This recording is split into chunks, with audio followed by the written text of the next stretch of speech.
Black Politics TV, man. So who we got with us today, man?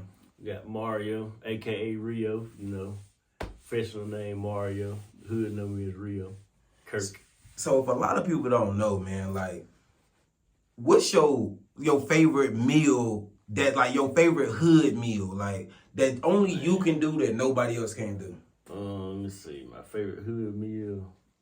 I don't know, man. It's like I like me. I can cook, so it's just like if I got a taste for something, a lot of times it's gonna be like some barbecue ribs, some cabbage, some baked mac and cheese, and yams and fatback, something like that. That's kind of what I like to eat on Sundays. So when you was growing up, like other than like your dad, did you ever have any other mentors that you looked up to? Yeah, well, me man, I ain't never really. Well, I had like certain uncles and stuff. I had an uncle RP, Uncle Willie D. He owned a brick mason business, and I used to work with him during the summers and stuff. He was pretty cool. He taught me a lot of stuff. I had an Uncle Linwood. I'm sure everybody knows Linwood. RP to him too. He was more on the street side, not really like gangster or selling drugs and stuff, just in the street. So he taught me a lot of stuff about like what not to do. You know what I'm saying? What to do, what not to do. You know what I'm saying? So, but mainly my dad, man. I ain't, he the reason I'm who I am.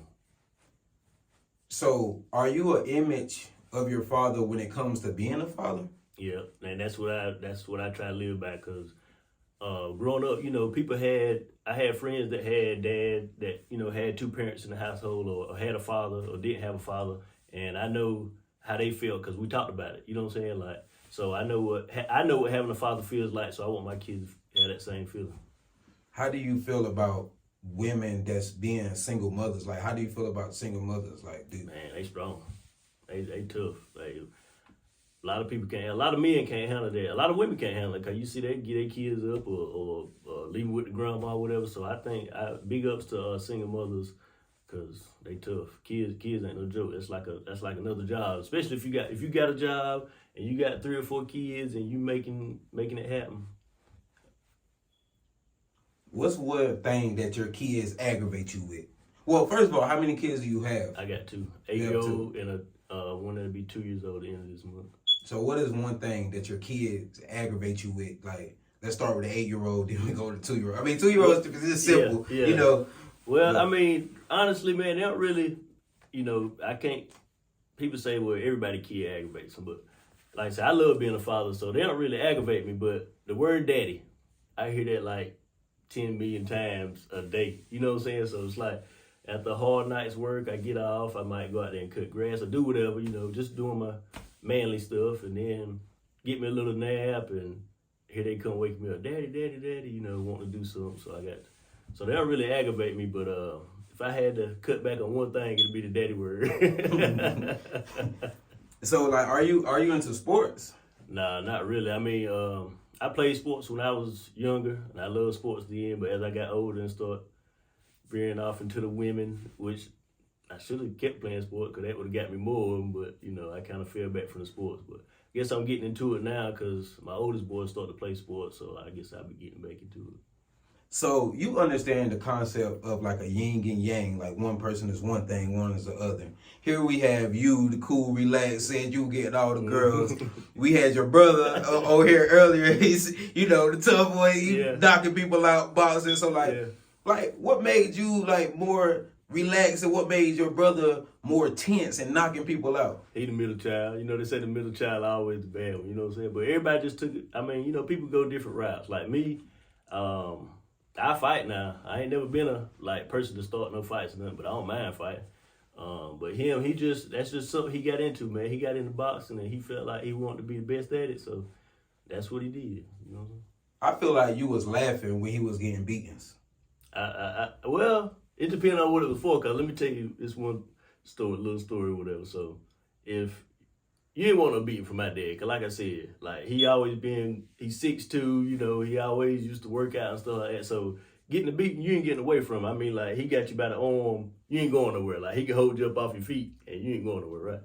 So, but he was like, if we did something, he wasn't gonna never beat us before we went to school, cause he didn't want you to go to school crying, you know what I'm saying, upset or whatever. So one day he told my brother, I forgot what he had done, but he said, when you get home from school today, I'm gonna beat your behind, right? So my brother was like, all right. So me, if that was me now, when I'd have got home from school, I'd have came in there, put my book set down, probably went back outside, played ball, cut the grass, rake the yard, something to try to avoid that whipping. My brother walks in the house, go in the room, put the book sack down, come back in there and said, Dad, you ready? He said, ready for what? He said, you said you're going to whip me when I get home. He said, oh yeah, I'm finna put something on you, buddy, because he had forgot all about it, you know what I'm saying? But he reminded him, so it's like, I don't know if that's what made him tough or what, man. I don't know. So you was always trying to keep everything keep cool. Yeah, hey, I know I'm in trouble. Let me go rake some grass. Yeah, let me go do some other stuff. Exactly. I don't need to be involved. Hey, Dad didn't play, man. Like I said, but I'm glad he the way that he is because that's how we turn out to be the way that we are. You know what I'm saying? So was it the influence of your dad, or like what was it that made you guys not be influenced by the street gangs of Southside 41? Well, like just seeing it, man. Like some people see it and be like, well, I want that. Like you might see it, you know, we was around people that hustled all the time. They had plenty of money, they had nice clothes, they had cars and stuff. And yeah, we wanted that, but you also see them go to jail too. You know what I'm saying? So we might be out there playing ball with them today, and then you start hearing the boys talk about, oh man, feds got such and such, you know. So they get him, I'm 12 years old. When he get out, I'm 20 something. So I ain't want to do that. You know what I'm saying? So it's like you want what they got, but you don't want to do the, and that's still like to today. People want what the hustlers got, but they don't want to do time behind it. You know what I'm saying? So it's just like my dad had pretty much everything they had. Well, he didn't buy multiple cars though, cause he a conservative type of person. You know what I'm saying? Like he could have the money to get some. If he don't need it, he ain't gonna buy it. You know what I'm saying? It don't matter. He just real conservative. And I looked at it as like today, like I'm a working man. But I got just as much as, if not more than the hustlers do. You know, so they might have more money in their pocket or more jewelry on their neck or more women or whatever.